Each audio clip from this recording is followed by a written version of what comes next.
جو مشرک آدمی ہے وہ ایسے ہی ہے جیسے آسمان سے گرے فَتَخْطَفُ الطَّيْرُ أَوْ تَهْوِي بِهِ الرِّيحُ فِي مَكَانٍ سَحِيقٍ۔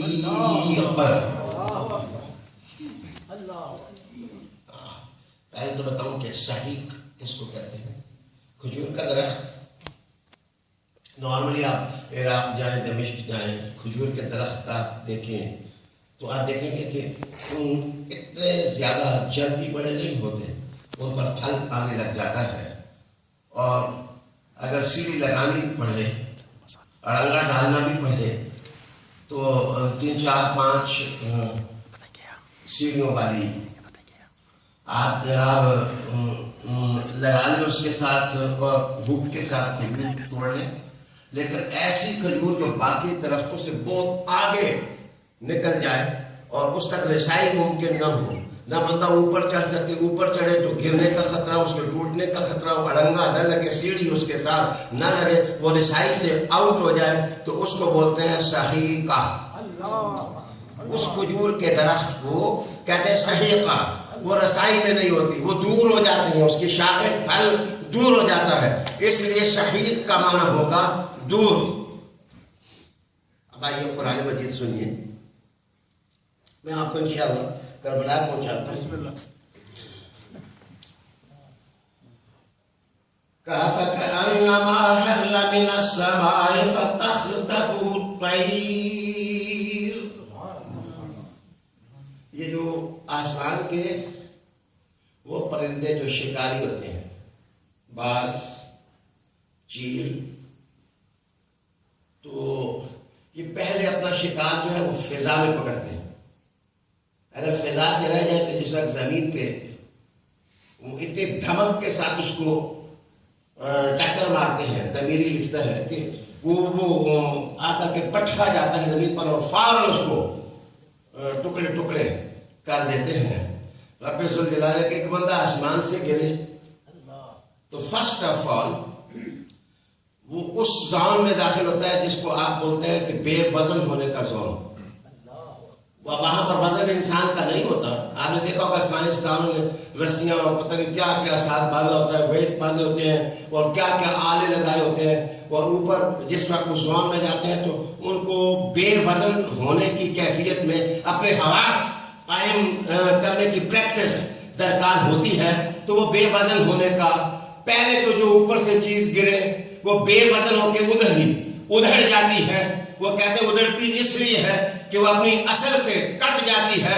مولا کائنات نے کہا ہے انسانوں تمہاری اصل تو اللہ نے محمد عربی بنا دیا ہے، اگر کٹ جاؤ گے تو جیسے بے وزن ہو کے کوئی چیز بکھر جاتی ہے تم بھی ٹکڑے ٹکڑے ہو جاؤ گے اور تمہارے وجود کے ٹکڑے دوزخ میں جا کے گریں گے۔ اگر بچنا چاہتے ہو تو آستانے محمد پہ آ جاؤ، نگاہ مصطفیٰ تمہیں بچا دے گی، تمہیں بچا رہے گی۔ فَتَخْطَفُهُ الطَّيْرُ۔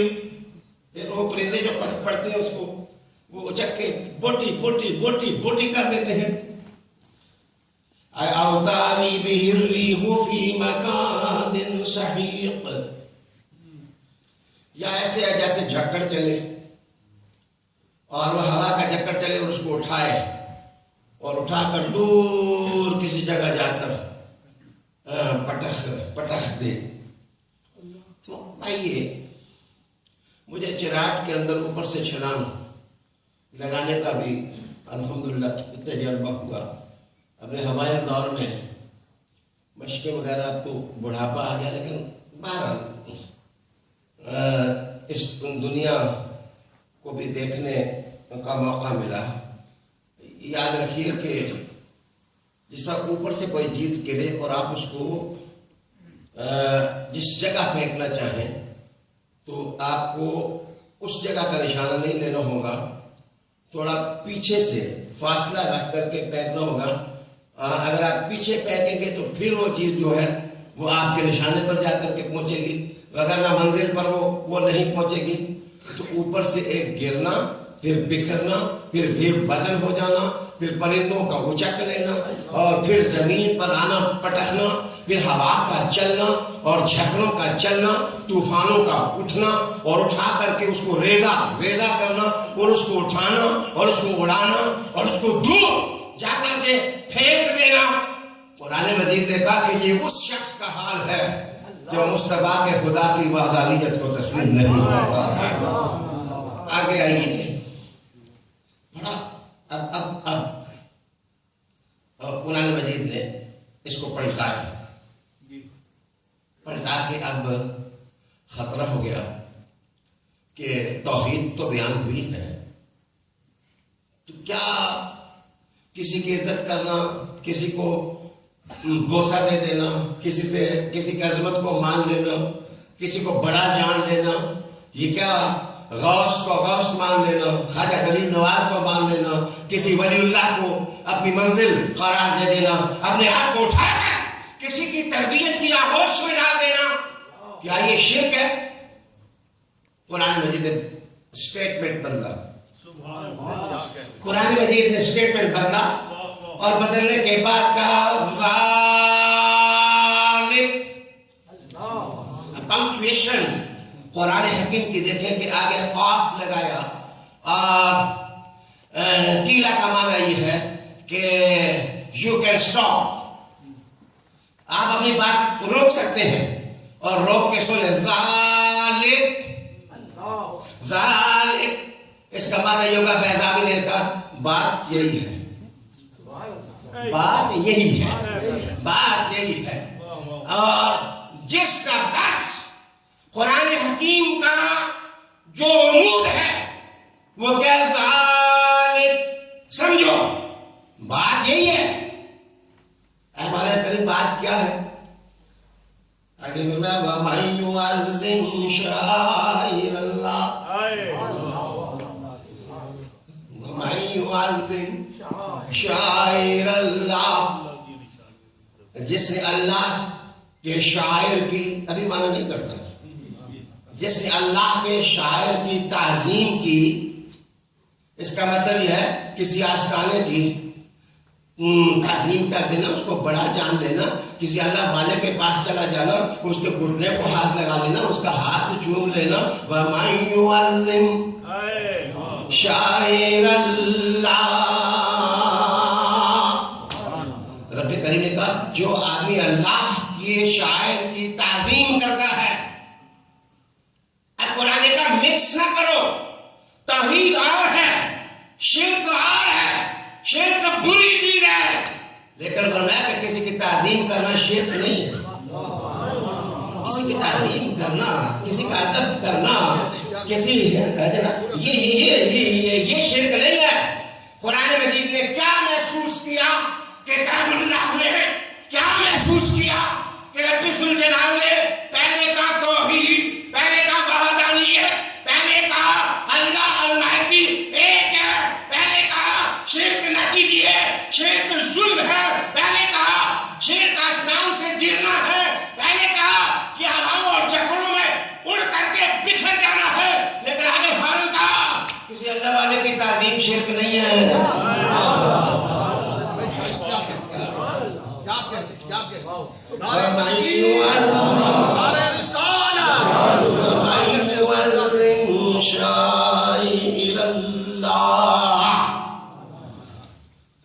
قاعدہ سنیے، جب میں امام عالی مقام پر پہنچوں گا میری تقریر ختم ہو جائے، چند باتیں بیان کر کے توجہ کا خاص دار ہوں۔ مجھے خود بھی ابھی احساس ہوا ہے کہ 28 منٹ میری گفتگو کی ہوئی ہے، اب مجھے جلدی کرنی چاہیے اپنی منزل کی طرف۔ یاد رکھیں مضاف اور مضاف الیہ جہاں آ جائے مرکب اضافی، یہ 100% اس پر یقین کر کے قاعدہ یہ ہوتا ہے کہ مضاف مضاف الیہ سے الگ ہوتا ہے، ان میں تغایر ہوتا ہے۔ مرکب اضافی جس میں کہا کہ کی، مثلا میں یہ کہوں کہ حافظ علامہ واجد صاحب کی مسجد، یا یہ میں کہوں برمنگم کی مسجد، یا میں کہوں لوٹن کی مسجد، یہ اس میں کا اور کی آگے یہ ہے، تو آپ مسجد اور ہوگی اور جس کا نام لیا وہ اور ہوگی، دونوں ایک چیز نہیں ہو سکتی، وہ غیر ہوگی۔ تو اللہ رب العالمین نے کہا شاعر اللہ، اس کا معنی ہے شاعر اور ہے اللہ، شاعر اور ہے، اور اللہ کی ذات اس کا غیر ہے، اس کی ذات میں نہیں ہے۔ تو شاعر اگر غیر ہے اس کا معنی یہ اللہ نے اپنی تعظیم نہیں کہی، اللہ نے فرمایا جو میرے شاعر ہیں ان کی تعظیم کرنا، ان کی تعظیم کرنا۔ وَمَن يُعَظِّمْ، آپ تھوڑی دیر کے لیے سنیے، میں عرض کروں کہ شاعر شاعرہ کی جمع ہے اور اس کا معنی ہوتا ہے علامت، جس کو آپ نشانی کہتے ہیں۔ علامت کا معنی کیا ہے؟ علامت کس کو کہتے ہیں؟ کہ ایک چیز نظر آئے تو اس کو دیکھ کے دوسری کا علم حاصل ہو جائے، ایک چیز نظر آئے اور اس کو دیکھ کے دوسری کا علم حاصل ہو جائے۔ مثلا تھرمامیٹر، جس سے آپ بخار چیک کرتے ہیں، تھرمامیٹر اور ہے بخار اور ہے، ان دونوں میں تغیر ہے، لیکن تھرمامیٹر آپ نے منہ میں رکھا، زبان کے نیچے رکھا یا بغل میں رکھا، تو آپ نے تھرمامیٹر کو دیکھا، دیکھنے کے بعد کہا کہ الف کو بخار ہو گیا، اس کا مطلب ہے کہ تھرمامیٹر سے بخار کا علم حاصل ہو گیا۔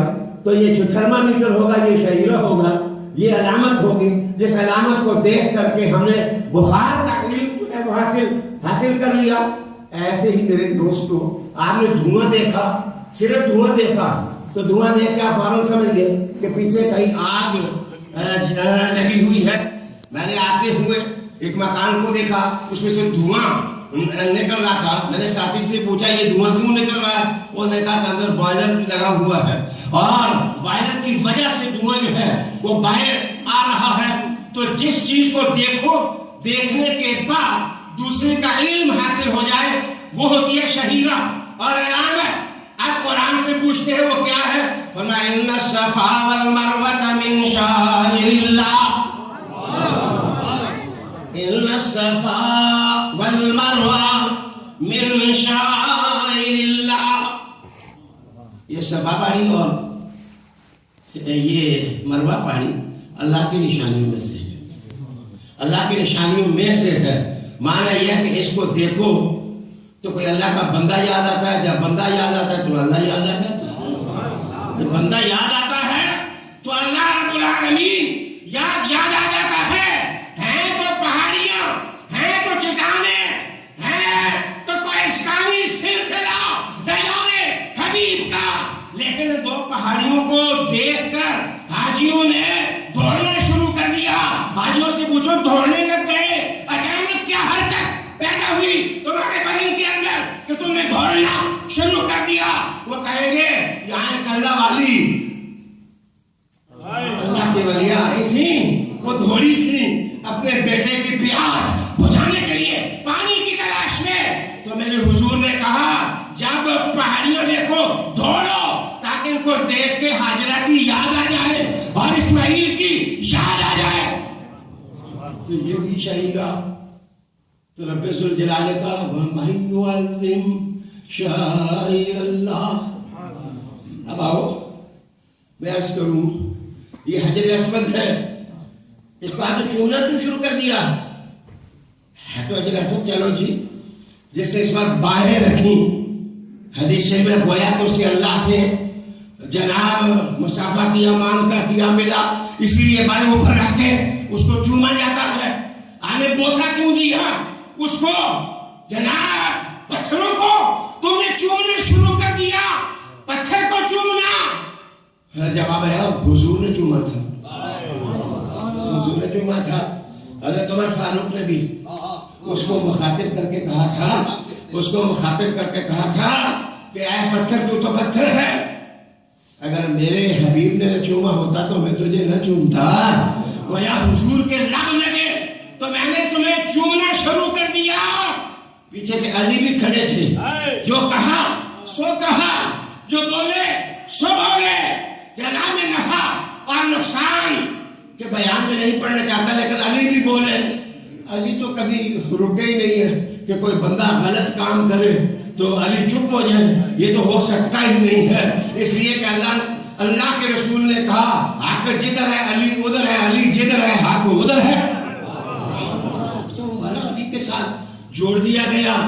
اگر عمر فاروق رضی اللہ تعالیٰ عنہ جناب ایسا نہیں ہوا کہ وہ سلپ ہو، اگر وہ ہوتے تو علی روکتے، انہوں نے کہا ٹھیک ہے چومی جا، یہ پتھر ہے اس کو چومنے سے بڑا مجھے بتائیں ہے تو کس سی ہے۔ پہلے تو میں اس مغالطے کو ٹھیک کروں گا کہ بعض لوگ کہتے ہیں ہاتھ چومنے سے کیا ملتا ہے، وہ جناب چومنے سے بہت کچھ ملتا ہے، خدا مل جاتا ہے، اس پتھر کو چومنے سے خدا مل جاتا ہے۔ تو ذرا رک کے تقریب سخن کروں، ایک پتھر کو حضور نے ایک دفعہ چوما تو چومنا عبادت بن گیا۔ جیس حسین کی گردن پر محمد عربی ہر روز بوسے دیتے تھے، حسین کیا ہوگا، مقام حسینیت کیا ہوگا، سوچنا ہوگا۔ جس وقت بھی آپ قدم رکھیں گے پیار کی دنیا میں یا تحقیق کی دنیا میں یا کتاب کی دنیا میں یا حدیث کی دنیا میں یا روایت کی دنیا میں یا آثار کی دنیا میں یا شواہد کی دنیا میں یا علوم کی دنیا میں یا معارف کی دنیا میں تمہیں نظر آئے گا کہ جس محمد حسین کو گھٹنے میں بٹھا کے پیار کیا حسین کا مقام بہت بلند ہے۔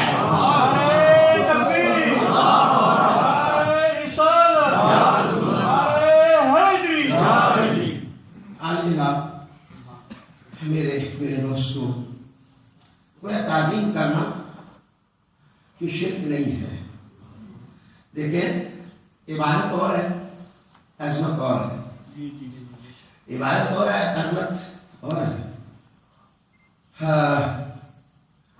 رب ذوالجلال نے جگہ سورہ لقمان میں کہا قضا ربک الا تعبدوا الا ایہ، تیرے رب کا فیصلہ ہے کہ اللہ کے سوا کسی کی عبادت نہ کرنا۔ پہلے یہ کہا کہ فیصلہ ہے، امر ہے، کمانڈ ہے اللہ المائٹی کی کہ اللہ کے سوا کسی کی عبادت نہیں کرنی۔ آگے فوراً دوسرا قصہ شروع کر دیا، ماں باپ اگر بوڑھے ہو جائے تو اوکھی گال نہیں کرنی، غلط بات نہیں کرنی، اف نہیں کہنا، اف تک نہیں کہنا۔ اور پھر کہا کہ کریمانہ باتیں اپنے ماں باپ کے سامنے کرنا۔ مولا پہلے عبادت کا کہا کہ اللہ کے علاوہ عبادت، عبادت اور ہے، تعظیم کرنا ہو، تعظیم کرنا اور ہے، اس کو ڈو ناٹ مکس، ان دونوں باتوں کو مکس نہ کرو۔ ماں باپ کے سامنے کالے کریمانہ کرنا اور اس تک نہ کہنا، سرا پائے ادب بن جانا، پہلے کرے ادب بن جانا۔ یہ قرآن کی تعلیم ہے، رب نے کہا عبادت اور تعظیم اور، اگر ماں باپ کی تعظیم شرک نہیں ہے تو پیغمبروں اور پیغمبر زادوں کی تعظیم شرک نہیں ہے۔ یہ تربیت کی، یہ تربیت کی، بلکہ یہ تربیت تو اتنی گہری ہوئی کہ رب لا ترفعوا اصواتکم فوق صوت النبی، اپنی آواز کو بھی نبی کی آواز سے اونچا نہ کرنا۔ اور یہ تعلیم ہے رب ذوالجلال کا، وَمَن يُعَظِّمْ شَعَائِرَ اللَّهِ فَإِنَّهَا مِن تَقْوَى الْقُلُوبِ۔ جو آگے اللہ کی نشانیوں کی تعظیم کرے گا تو یہ دل کا تقویٰ ہے، یہ دلوں کا تقویٰ ہے۔ میرے دوستوں میری طرف دیکھو، نگاہ غیر محرم سے ہٹا لی، یہ آنکھ کا تقویٰ ہے۔ گانے چھوڑے نعتیں سننی شروع کر دی، یہ کان کا تقویٰ ہے۔ جناب قدموں پہ چل کے مسجد میں چلے گئے نماز پڑھنے کے لیے، یہ قدموں کا تقویٰ ہے۔ جناب ہاتھ کسی اللہ والے کے ہاتھ میں دے دیے، یہ ہاتھوں کا تقویٰ ہے۔ لیکن رب ذوالجلال نے کہا بدن کا تقویٰ ہو رہا ہے، دل کا تقویٰ ہو رہا ہے۔ مولا دل تو سردار ہے، بدن میں، اور جو سردار کا کام ہے کاموں کا بھی سردار ہے. گویا قرآن یہ کہتا ہے کہ بعض کام ایسے ہیں کہ جناب حلال کھانا، حرام سے بچنا اور اللہ کے سامنے ناسیہ فرسائی کرنا اور اچھے لفظ زبان سے ادا کرنا، اس سے بہت آگے کا تقویٰ ہے. مولا وہ آگے کا تقویٰ دل کا کون سا ہے؟ فرمایا کہ ایک اللہ والا جو اللہ تک تمہیں پہنچانے والا ہو اس کی تعظیم کرنا اس سے بھی اگلی چیز ہے. وہ تو دلوں کا تقویٰ ہے. فَإِنَّهَا مِن تَقْوَى الْقُلُوبِ. میرے پیارے دوستوں، اب میں آپ کی ایک اور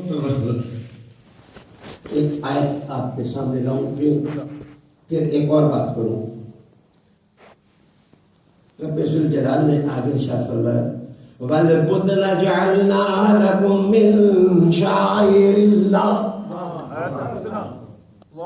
لَكُمْ فِيهَا خَيْرٌ. قرآن حکیم نے کہا یہ جو قربانی کے جانور تم اونٹ ذبح کرتے ہو، گائے ذبح کرتے ہو، تم بیل ذبح کرتے ہو، بکری ذبح کرتے ہو، بکرا ذبح کرتے ہو، یہ اللہ کی نشانیوں میں سے نشانی، یہ اللہ کی نشانیوں میں سے یہ نشانی ہے. میرے دوستوں مجھے بتائیے، خون نکلا، چھری چلی، جانور آپ نے ذبح کیا، آپ نے اللہ کے نام پر قربانی دے دی، اور رب کریم نے کہا والبدنا، یہ جو قربانی کا جانور ہے یہ اللہ کی نشانیوں میں سے نشانی ہے. مجھے بتائیے جانور ہو اور اس کا گلے کا خون نکل آئے تو اللہ کہتے ہیں اللہ کی نشانیوں میں سے نشانی ہے.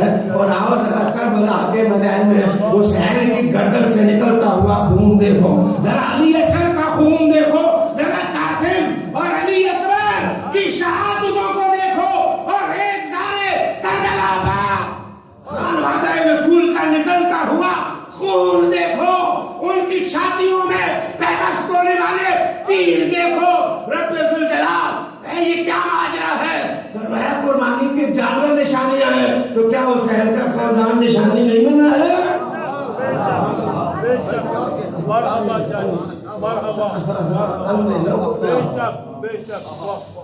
اندھے نہ ہو جاؤ، بلائنڈ نہ ہو جاؤ. وہ انسان بہت کمزور انسان ہوتا ہے، وہ انسان بہت گندا انسان ہوتا ہے جو اچھی چیز کو اچھا نہ کہہ سکے، جو قدر والے کو قدر والا نہ کہہ سکے، جو عزت والے کو عزت والا نہ کہہ سکے.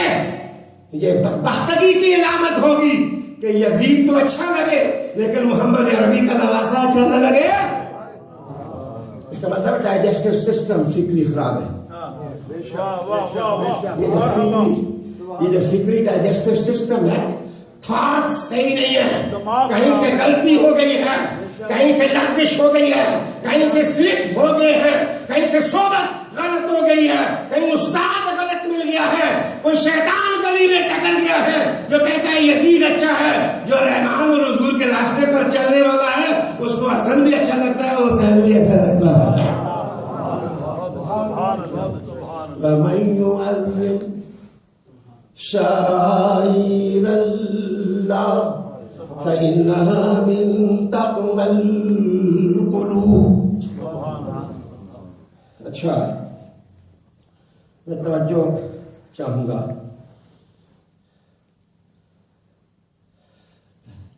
میں نہیں کہتا I would like to say یہ میرا کلیم ہی نہیں ہے، یہ لفظ میں کہہ نہیں سکتا، اس لیے کہ حضور اتنے بڑے ہیں میرے آقا کہ 7 آسمان اکٹھے ہو جائیں تو حضور کے قدموں کے ساتھ لگی ہوئی دھول بن جاتی ہے. میں جو کہنا چاہتا ہوں میں کیسے کہوں؟ اللہ کی قسم، کون سے قضا سے رنگ لے لو، گلابوں سے خوشبو لے لو، آسمان سے رفت لے لو، پہاڑوں سے پہنائی لے لو، سلام شبنم سے نزاکت لے لو، اور چمڑے سے مہک لے لو. وادیوں گلگوش وادیوں سے حسن لے لو اور آفتاب سے تمازت لے لو اور چاند سے دو دیا نور لے لو اور ستاروں سے جل ملاحٹ لے لو اور سب کو جمع کر لو تو میرے مصطفیٰ کے حسن کا کونا بھی نہیں بنتا ہے.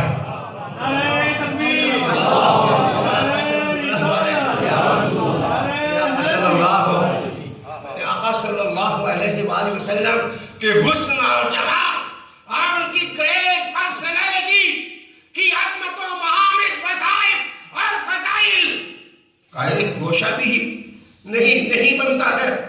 یہ بات کہنا چاہتا ہوں میں سنیے.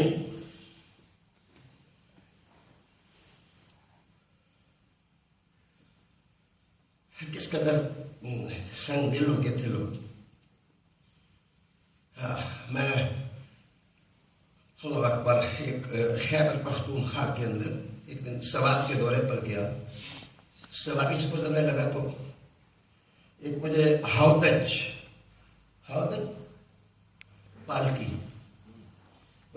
دیکھنے میں ملی تو کہنے لگے کہ ایک 90 سالہ پٹھان ہے وہ آیا ہے, تھوڑی دیر رکے ہیں, وہ آپ سے ملنے آیا ہے. میں رکا تو اتنا بوڑھا بڑھاپے کی عمر کا بندہ وہ مجھ سے ہاتھ ملا کے کہنے لگا کہ آپ کے دادا جان جو ہیں میں ان کے ساتھ پڑھتا رہا ہوں تو آج میرے دل میں ہوپ اٹھی کہ میں اپنے یار کو دیکھوں تو کیسے دیکھوں. مجھے پتہ چلا ان کا پوتا آیا ہے تو میں سمجھا پوتے کو دیکھ کے دادے کو دیکھنا ہی ہوگا. میں آپ سے ملنے آ گیا. مجھے بتائیے وہ کربلا کے زمانے کے میدان میں کیا وحشی لوگ تھے کہ ان کے سامنے میرے حسین نے کہا کہ اس وقت آسمان کے نیچے تمہارے نبی محمد مصطفیٰ کا ایک ہی نواسا حسین ہے جو تمہارے سامنے کھڑا ہے, حسین ابن علی. ایک ہی نواسا ہے. کیا دیکھا, کیا پہچانا ہے؟ علی میرا بابا تک پہچان دیا مجھے. ایسے لگتا ہے کہ ساروں کی آنکھیں اندھی ہو گئی تھی.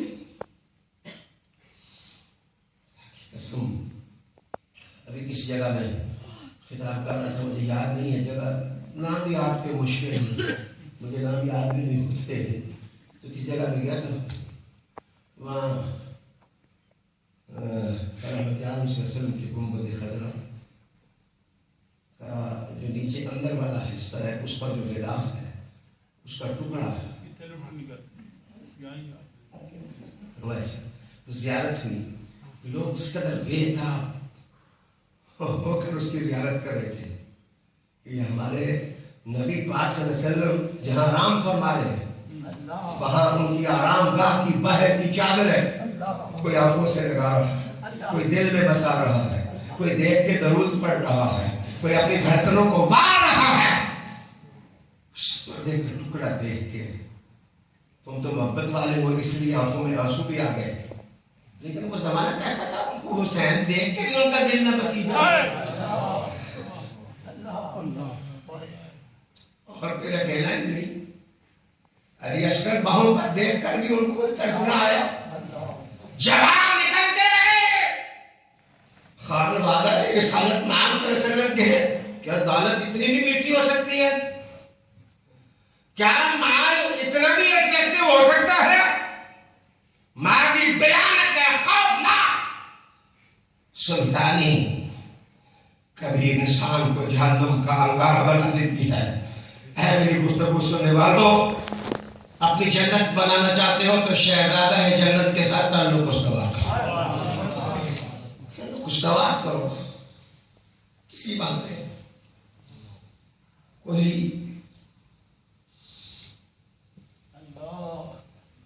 یہاں اسی شہر میں مجھے وارثی سلسلے کا ایک شخص ملا.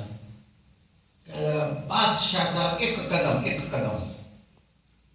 قدم میرے گھر میں دے دے, بس پھر آپ ایک قدم رکھ کے واپس جدھر مرضی ہے تشریف لے جائیں. یعنی قدم سے آپ کو کیا فائدہ ہوگا؟ تو کہنے لگے جی میں نے تو بس حضور کی نظر ہی میں تو حضور کی نظر ہی چاہتا ہوں، کوئی سید ہو، آپ بھی نہیں ہو، کوئی سید ہو، میں اس کو پکڑتا ہوں، پکڑ کے کہتا ہوں شاہ جی قدم رکھ کے چلے جائیں، آپ کے قدم لگ جائیں گے، آپ کا نانا راضی ہو جائے گا، نانا راضی ہو جائے گا۔ ہم لوگ 7 منٹ میری گفتگو کے رہ گئے، 1 گھنٹہ میں بس گفتگو کرتا ہوں، زیادہ گفتگو میں نہیں کرتا۔ تو میں آج آپ کی محفل کے لیے میں لکھ کے لایا تھا کہ ہمارے اندر 15 بیماریاں آ گئی، 15 بیماریاں آ گئی، وہ بیماریاں ہمیں نوچ کے پھینکنی ہے۔ اور امام الشہداء سے کربلا کے میدان میں سیکھو کہ بیماریاں تو بیماریاں ہیں، جو باتیں میں آپ کو بتاؤں گا تم دیکھو گے کہ شہزادہ گلگوں کبا کو جدر سے دیکھو گے، تم دیکھو گے کہ محمد عربی کی تصویر نظر آ رہی ہے، کہ عالم صلی اللہ علیہ وسلم کی تصویر نظر آ رہی ہے۔ اگر آپ اس کو ڈائجسٹ کر سکیں تو میں عرض کروں، سب سے پہلی بیماری ہمارے اندر اس وقت اسلامی سوسائٹی کے اندر یہ آ گئی ہے، ہم مسلک اندیشی کا شکار ہیں۔ مسلک تمیزی بہت بڑا جرم ہے۔ اگر میرا حسین بھی کربلا میں مسلک تمیزی کرتا ہے تو آج اسلام کی داستان کیا ہوتی؟ دین کی خاطر قربانی دینے والے کہاں سے ہم تلاش کرتے؟ میری گفتگو سننے والوں، کہ امام علی مقام نے مسلک تمیزی کے بت توڑے اور کہا شہادت کا جام نوش کر لیں گے، لیکن محمد عربی کے دین کا جھنڈا سر نمو نہیں ہونے دیں گے۔ آج تمہاری دنیا کے اندر مسلک مسلک مسلک مسلک مسلک۔ دوسری چیز، ہر دل حزیزی کا فتنہ، ہر دل عزیزی کا فتنہ، یہ بھی مجھے لائک کرے، یہ بھی مجھے لائک کرے، یہ بھی مجھے لائک کرے، یہ بھی مجھے لائک کرے، یہ بھی مجھے لائک کرے، یہ بھی مجھے لائک کرے۔ How it is possible کہ تم سارے دلوں کے محبوب بن جاؤ، ساری ہڈیوں پر نہ بکو؟ ایک آسان بتاتا ہوں، محمد عربی کو راضی کر لو، میرے حضور نبی کریم کو راضی کر لو۔ جناب حسین کی اصل عظمت یہ تھی کہ انہوں نے یزید کی آنکھوں میں آنکھیں ڈال کے کہا تھا کہ تم نے اپنی سلطانی کا مقام وزن دیکھنے کے لیے غلط جگہ نظر ڈالی ہے، تیری سلطنتوں جیسی 1000 سلطنتیں بھی ہیں، تو حسین تھوکتا بھی نہیں ہے، اس لیے کہ زمین چھوٹی سی ہے، یہ حسین وہ ہے جس کو مصطفیٰ نے جنت کا شہزادہ بنا دیا ہے۔